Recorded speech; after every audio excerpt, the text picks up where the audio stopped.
খালিদা জিয়ার কাছ থেকে পয়সা নিয়েছো। আরে হারামখোর, আমি খালিদা জিয়াকে চিনি না। আমি আমার 25,000 জলসা ছুটছে, তার নাম মুখে উচ্চারণ করিনি। আমি তাকে আমি চিনি না, আমি একবারও তার মুখে উচ্চারণ করিনি। এ তো আমি জানলাম যে খালেদা জিয়ার একটা ভোটের বিপক্ষ দল কে আছে জানি না।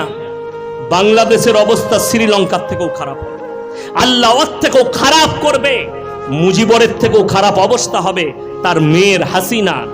আল্লামা দেলোয়ার হোসেন সাইদি শুধু নয়, আল্লামা মামুনুল হক, কাজী ইব্রাহিম, আমির হামজা, বড় বড় উলামায়ে দ্বীনকে জেলের কুঠরিতে ভরে রেখে দিয়েছে।